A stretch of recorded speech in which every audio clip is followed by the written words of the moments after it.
obviously I don't have to tell you guys that I've lost my voice. It's good, right? I thought it was, we have to appreciate the irony of that, right? I won't talk for as long as I normally would have. And also, I hope that you guys will be able to understand me okay, in spite of my, just think of me as like Demi Moore right now. So I'm Lisel. I am from Berkeley, California, which is right outside San Francisco. I just graduated from Mills College in Oakland with my master's in public policy. If you don't know Mills College, it is primarily a women's college. And Mills, since its inception, has always been committed to the education and economic empowerment of women. And not only that, they're very much about, like, for those of us who go there, it's about women in leadership roles, right? And sending out, you know, the new women leaders who are going to go out and change the world. So, having said that, I want to start by talking a little bit about global inequality and the role of women in that, in terms of where we are at today. You know, it's well known that women make significant contributions to economies and they readily give back to their communities, right? And yet, here in 2017, women still suffer from discrimination, poverty, wage inequality, lack of education, and a lack still of serious leadership roles. In the United States, women often have to endure what is called the second shift, okay? So this is a situation many women in the States find themselves in, whereby they are juggling full-time careers while also shouldering the bulk of responsibility of the home, you know, including childcare and household chores. This puts an enormous amount of pressure on women, so much so that many of them end up dropping out of the workforce. Or, as you know, many women simply just don't have access to economic opportunity to begin with. Now, one thing I want to say right away, it's important to note that women as a whole, we have a shared experience of what it means to live in a patriarchal world, right? But white women and women of color have very different experiences, as do middle to upper class women and poor women, right? So class and race play a very big role in this fight for gender equality. And I think it is always important that we recognize the significance of that we as women, like I said, we all share something together, but then we also have different experiences.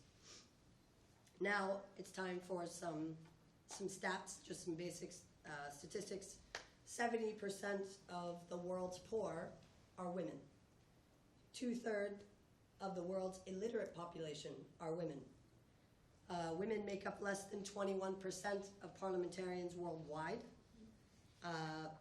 Gender discrimination remains a driving factor of poverty. And the prevalence of contraceptives worldwide, while it has increased since the 1990s, the expansion of contraceptives has been very slow, particularly among poor and uneducated women. And then we have the pervasiveness of gender-based violence. And that's in conjunction with just poor or no protection of girls and women. The executive director of UN Women spoke on gender equality, and she said, "There is no country in the world where women and girls live free of the fear of violence. No leader can claim this is not happening in my backyard."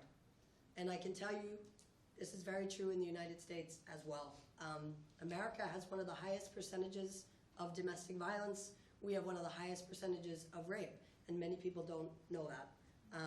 There are varying factors for this. Certainly, our culture is a hyper-masculine culture, which is influenced by, you know, militarism, and certainly, you know, American football, as well as other factors. So where does that leave women right now, here in 2017? The UN Conference on Sustainable Development, they concluded that promoting human rights and gender equality, this is fundamental, right? This is fundamental to development in the world today. And the panel recommended that governments repeal discriminatory laws and reform institutions and cultural practices to ensure that women have equal access and an equal role in decision-making processes. No problem, right? I mean, it's an easy thing to say, but in America, we just elected a president and a party, that would be the Republican Party, who are determined to roll back women's rights all the way back to the Stone Ages. And here we are again, right? And yet, on Saturday, January 21st, 2017, I like to say that it's a day that will live in infamy. 3 million people participated in the Women's March in at least 500 different cities across the United States. This was the largest single-day protest in American history. And then amazingly, all of you from around the world, you marched in solidarity with us, right? And this was a very, very powerful thing, you know? So this, by the way, in many ways, is where it begins, you know? Women have been fighting for years for one simple thing, to be a person, right? Just to be a person, an equal person. I mean, imagine having to fight for something like that, just to say, I'm an equal person and I have real value, right? And I have valuable things to contribute. And yet we're still fighting to make that known. So I think it starts with we as women need to believe that. In fact, we need to know that we are equal and that we are valuable. Men, too, also have to believe this because they are a part of this fight. So now that I've sort of laid the foundation, what I want to do is turn it over to my colleagues who, as women entrepreneurs and leaders in this world, are going to share their experiences. So we're going to start with Isabelle here. Thank you. Yeah, I cannot stay up. Sorry. Maybe I'm nervous. I don't know. I will try to keep it short, but I wrote some things yesterday evening, and I have four sheets now. I would like to talk to you about very short things, small things, and very personal experience, and about self-censorship and self-sabotage. Because, yeah, as you said, we have men have their responsibility in our improvement, but we have too. And I am now a leadership coach, and I work with, I've been working since 2009 with a lot of executive women, etc. But before, I was a manager, a team manager myself. I was in TV industry. I was a TV producer, executive producer for 20 years, and I worked a lot. I have always been working a lot. Evening, nights, days, weekends, public holidays. I was passionate. I really loved that. And I thought, okay, we are daily on air on TV, so it's normal. I'm comfortable with that. I can work a lot. And my boss was really happy. He was really satisfied with my work, and he always said it to me, so I was I felt recognized. And then, when I was 34, I met a man, George, and he's now my husband, and I decided to have children.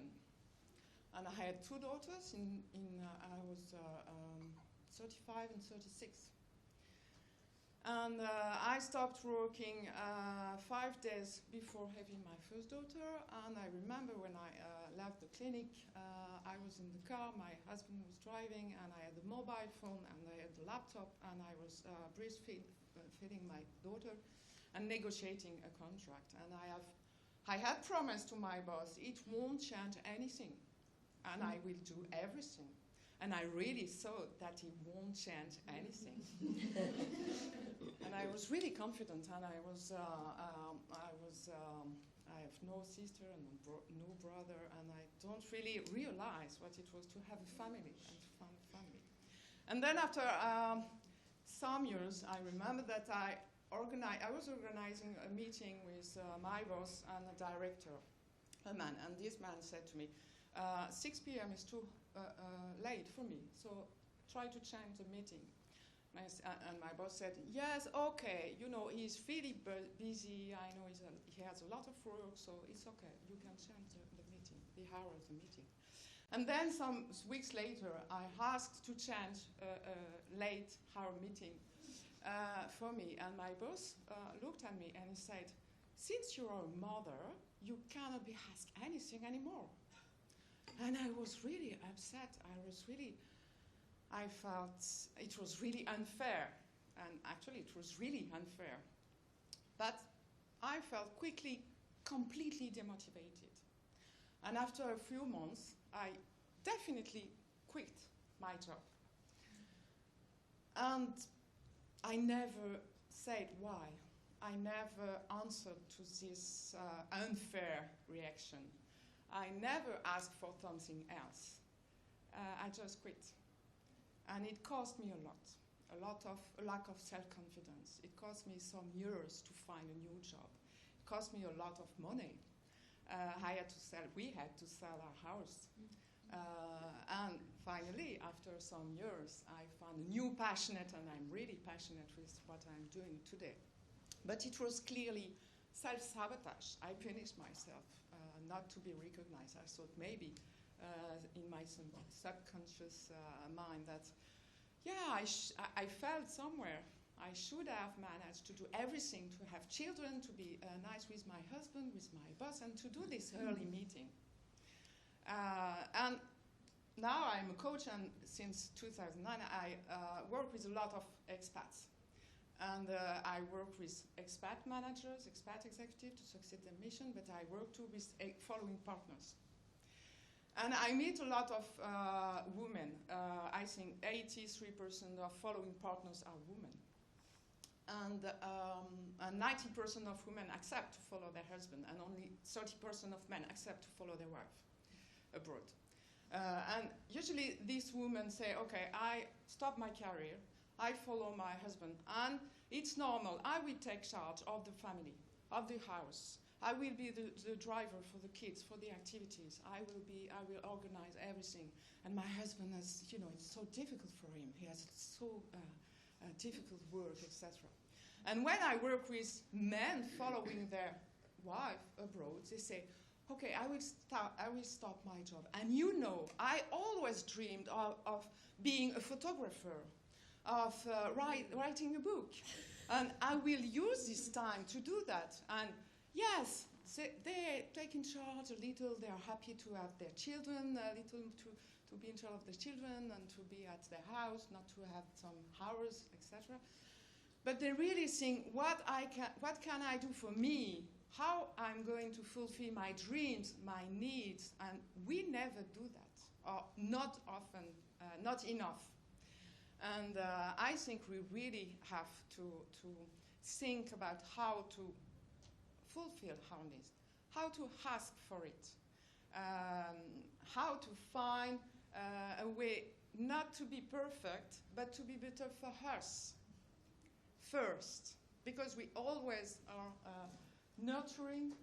That's it. Yes. We always think about fulfilling the needs of the other around us. But if we really want to improve our leadership and to be in really high-level jobs, we need to be strategic. We need to be more egoist. We need to think about us and to really work on this part. Because you know, if we don't do that, it's self-sabotage and self-censorship, and we won't reach the level. And we have to take a seat at the table. Theresa, you have I will take a seat at the table.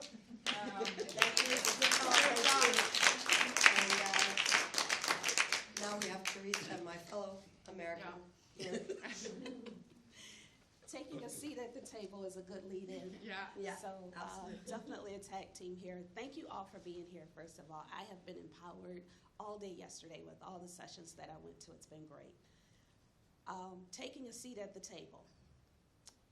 I listened to your story yesterday with you having 5 kids and carrying your vision forward.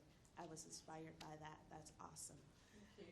For me, I have taken the second shift. I was married, my husband passed unexpectedly, and I had 2 kids. And I had a lot of individuals around me that kept saying, what are you gonna do? You've lost a lot of income now. What's gonna happen? My girlfriends and I, we got together because all the kids would come to my house and play in my yard. And I says, I would love to take all of these kids to the theater to see a show. And my girlfriend says, you're gonna need a bus. That's how many kids are coming to your house. There's no way you're gonna be able to take all those kids to the show, and we can't afford it. And I says, that's a good idea. Why don't we do that? She says, you've really lost your mind. Let me pour another glass of wine, because you're not making any sense right now. Okay, so we had that second glass of wine, but the next day I called the bus company. I got a price. I made a flyer. We gave it to all the kids. They took it to their parents. We had a full bus, a full van, and 2 cars. That one trip paid for myself, my 2 kids, my girlfriend, and her 3 kids. We didn't have to pay anything. That was a great idea. Okay, so let me pour you a glass of wine. Okay, because we did this. So we started to do different things, establishing a business without even a plan. But we were looking to make a way to continue to do things for our kids and for our family financially so that we can enjoy some entertainment. Myself, being very much so entertainment, I've always loved live shows, I've always loved theater, and I found myself limited to be a part of these. So I started marketing and promoting a lot of shows, which led me into a lot of events. Made a lot of connections, established a business as a marketing firm. This marketing firm took me into Detroit. I live outside of the area, about an hour outside of the area. Took me into Detroit. I met major promoters who utilized my service. I started making more money. Family-oriented events, my kids were able to attend. My girlfriend and her 3 kids were able to attend. Right. Through my marketing service. Well, the service became so popular that I was able to secure a contract with a major entity in Detroit. And it led me to a lot of other things. In the midst of establishing this business and moving this forward, the contracts that I was able to secure and move forward, I was able to come to some of the meetings, but I was sitting around the wall. I didn't have a voice in the room. If I raised my hand, being along the wall, I may or may not have been called upon. So I decided the next meeting I'm going to, I'm sitting at the table. And I did.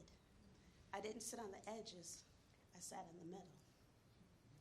So no matter what was taking place, I was still in their visual. The second meeting I went to, I had questions.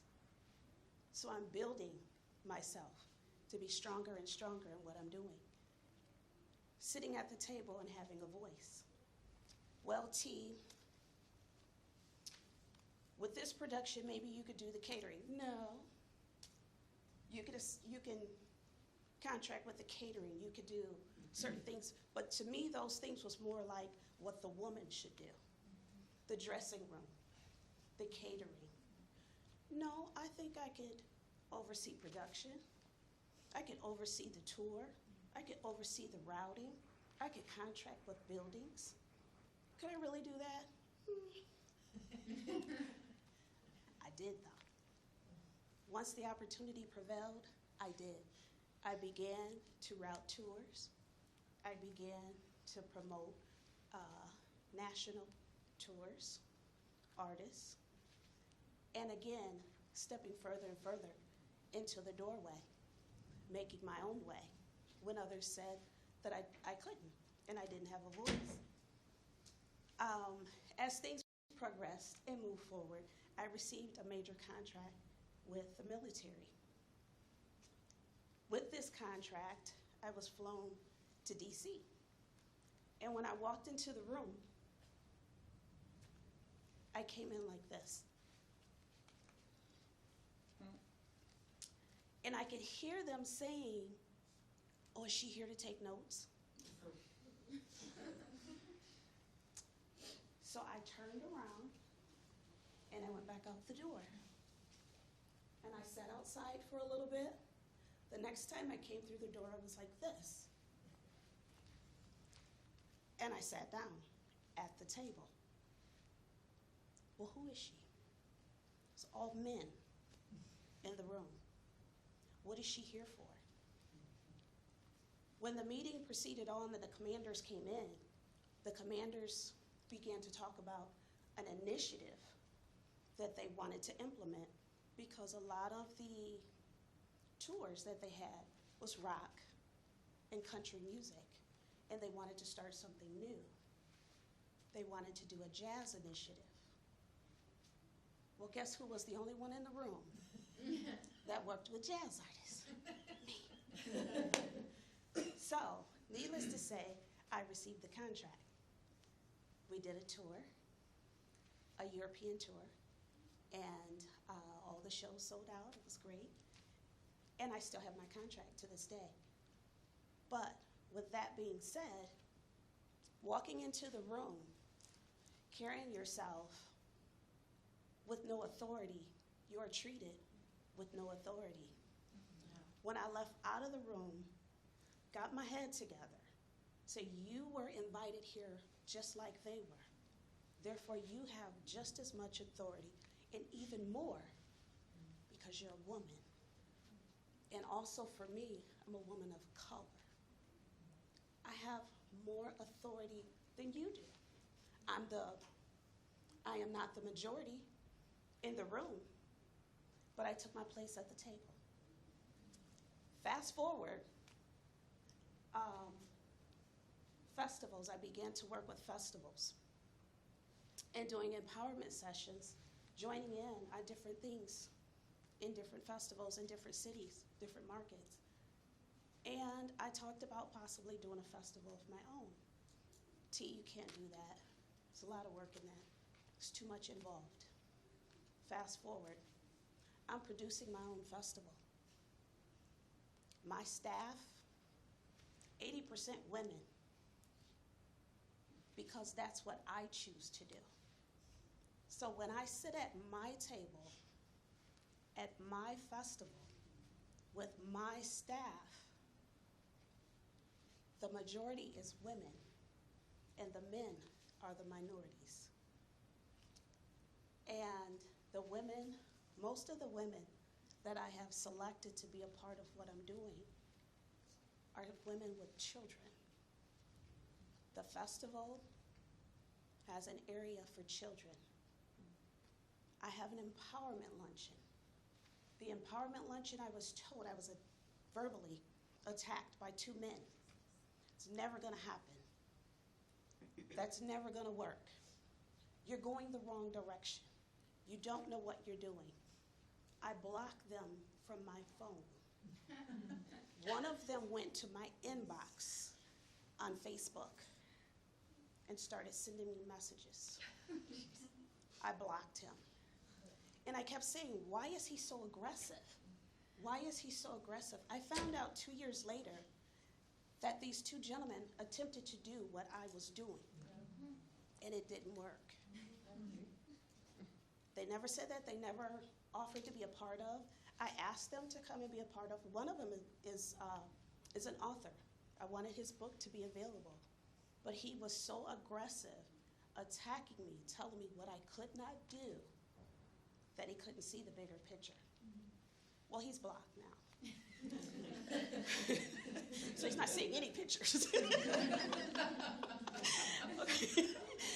But with all of that being said, also the empowerment sessions that we're having that they said could never work was standing room only last summer, and I was very, very proud of that. And the women that were there, we all sat around the table, and we all talked about lifting as we climb, and that's a message that I heard from an empowerment speaker, another woman, and when she said it, it just stuck with me, because unknowingly, that's what I was doing. I was lifting other women. I saw women with children that says, well, I can't do it. I got kids. I had kids too. My kids were little. I did it. If I can do it, you can do it. Well, I don't do what you do. Well, I don't do what you do. That's why we need to do it together. Because you can help me and I can help you, you know? Everyone has a different gift, a different talent. And if you tap into that, you can make a great team. And if all of us could come together and understand what it is that you do, or what you do, or what you do, I'm sure that in the midst of where you're going and what you're doing, I need you to come do this. I need you to come and speak on this. I need you to be a part of this. I can't do it all by myself. So I lift as I climb.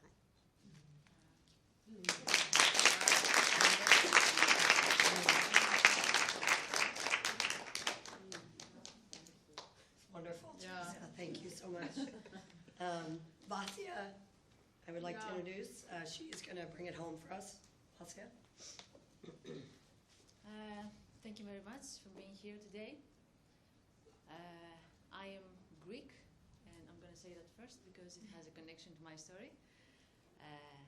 My company is called the Anti-Loneliness Project, and I am a psychologist working as a counselor. So, once upon a time, there was a man called Odysseus. I know there's another name, but I'm going to keep the original one. And he was the king of Ithaca, an island in Greece, and he went to fight at the war at Troy, together with his men. After the war had ended, he took his men and his ship, and he started his trip back home. But unfortunately, he was driven off course by storms. He was chased by angry gods. He was seduced by seductive women, and he was life-threatened and shipwrecked by human-like landscapes. Unfortunately, he lost his men, and that happened because he was the only one that he believed in his goal of reaching back home. And he reached there alone. So my message today is that leadership is a lonely trip. And like Odysseus, it's not about the final destination. It's not about Ithaca. It's about the journey and all the painful but insightful travails, but also the exciting adventure you have during this traveling. 50% of CEOs report feelings of loneliness. 61% of these, they claim that loneliness affects their performance. First-time CEOs are more susceptible to this isolation. And almost 70% of these first-time CEOs that they experience feelings of loneliness, they see that this negatively affects their performance, but also leads to poor decision-making, fatigue, negativity, and frustration. Loneliness is not limited only to CEOs, but also to people, individuals, that they have newly found authority. And these can be team managers, This can be community leaders, this can be corporate women.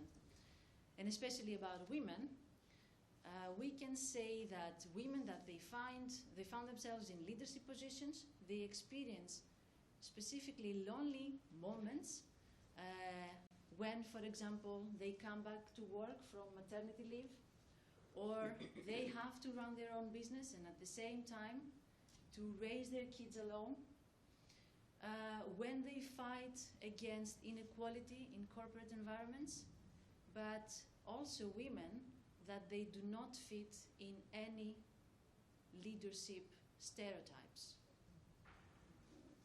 Traditional leadership patterns are too old-fashioned right now, and women that they dare to suggest something new, they found themselves in a position quite lonely.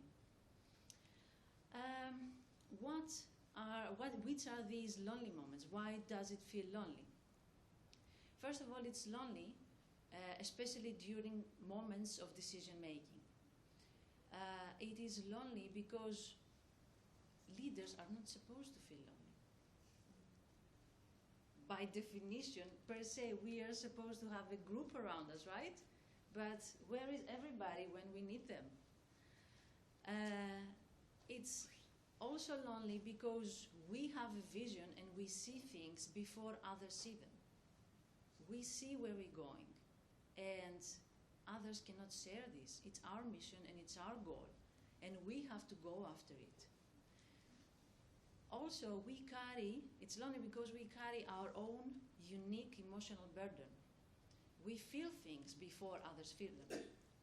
We feel the passion, we feel the dream, we feel the satisfaction, but also we feel the burden, the stress, the rejection, the doubts. These are all feelings that people around us, they don't understand. We also feel lonely because we make the commitment. We make the final decisions. We initiate, we set the example. We are first in the line. There's nobody next to us. So this is also feel lonely. And this is our moment, and we cannot share it with anybody else. Loneliness is a period of pain sometimes, but also is a period of insightful, let's say, reflection. So what we do is we can turn this period into a productive one, where we learn a lot of things about ourselves, but first of all, we learn how to lead ourselves throughout these hard times. We can see it as something positive, as something that can help our personal and professional growth. What we can do?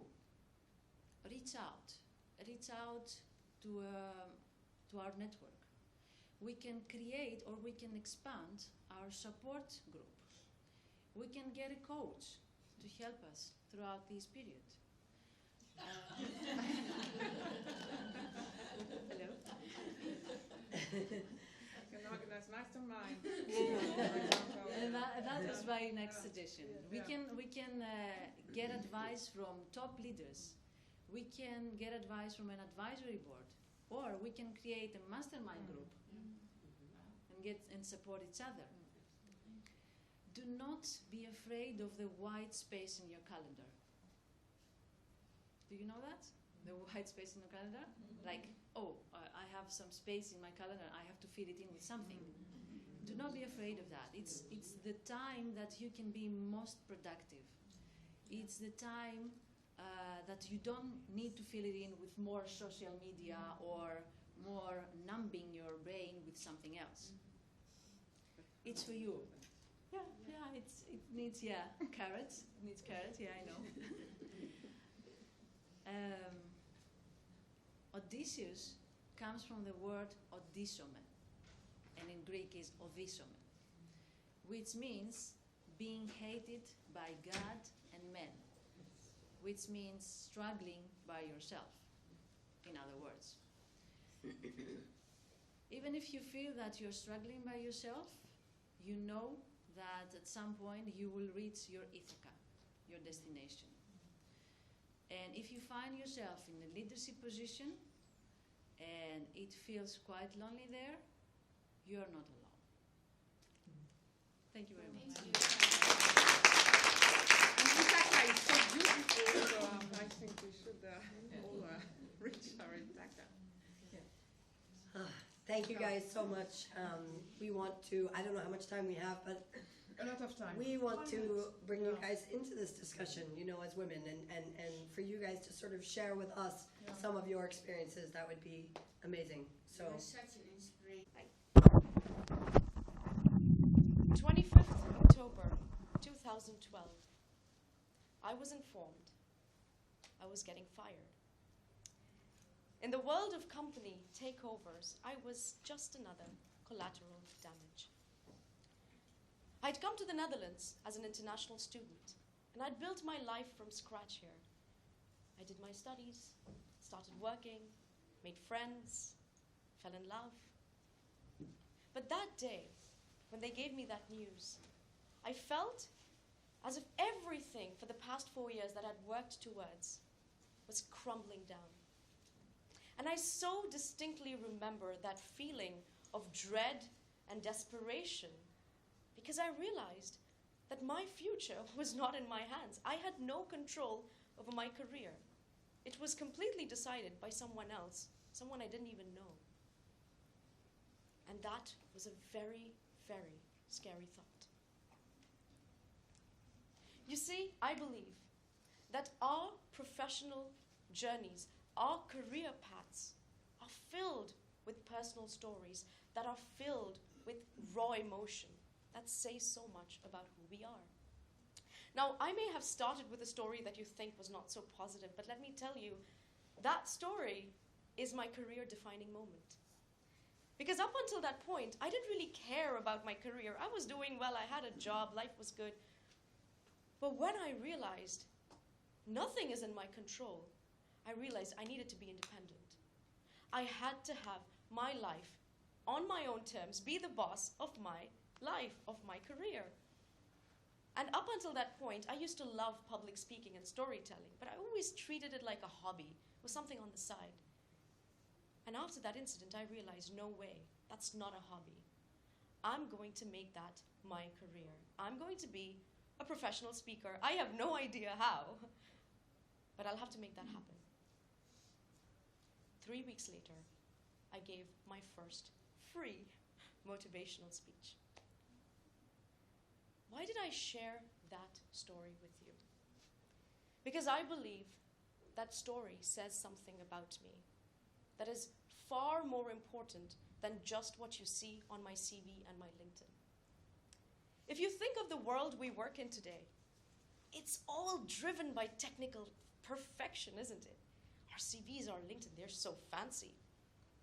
And we are driven by a bullet list of skill sets. If you ever interact or watch people introduce themselves in any event, 9 out of 10 times it sounds like they're reciting a CV. Hi, my name is, my role is, my years of experience, and this is what I do. My awesome skill sets.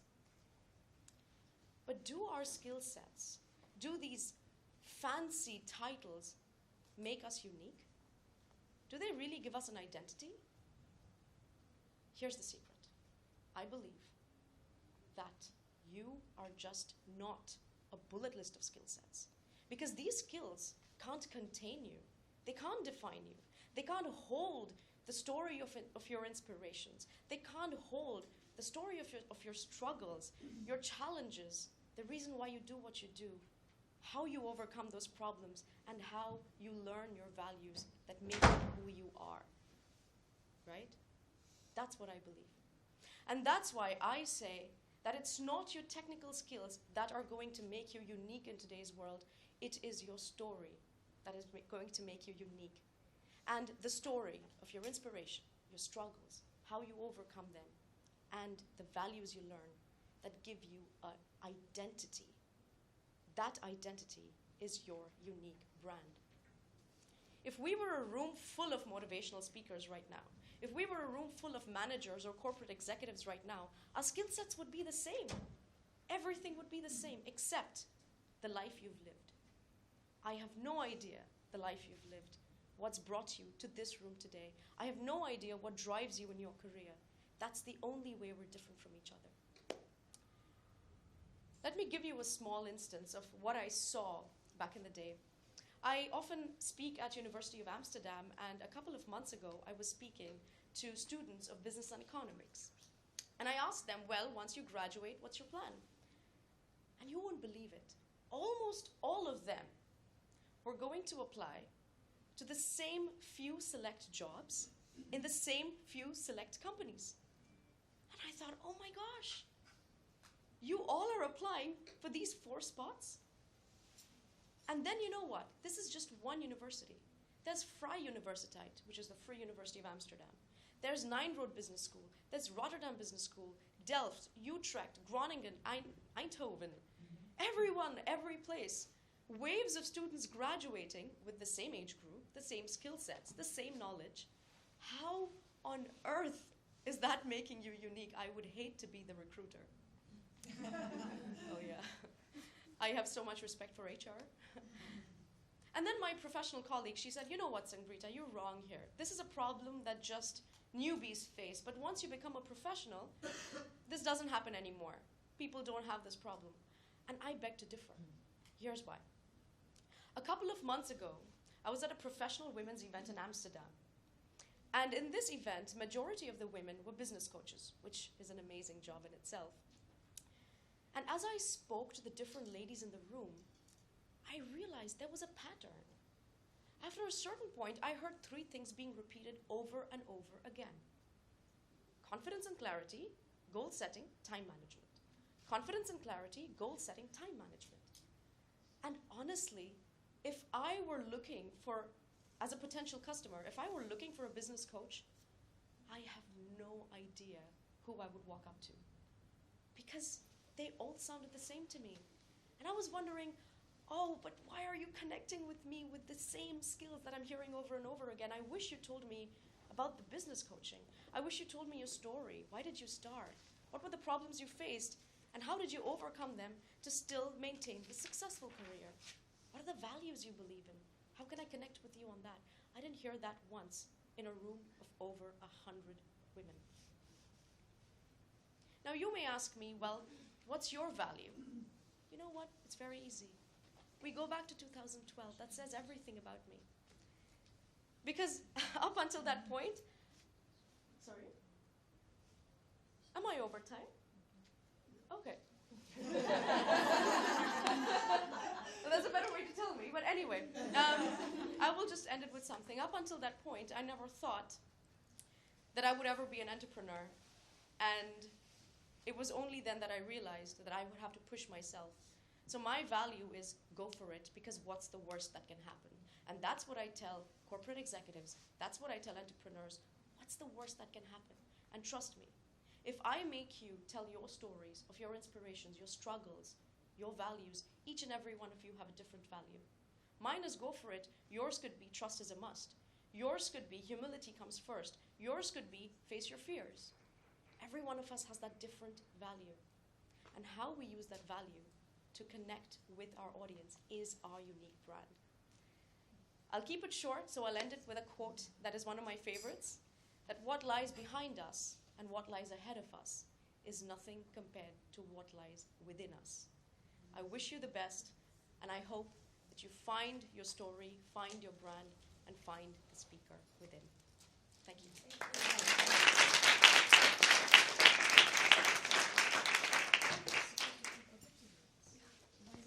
I did because you brought it up. Well, why does it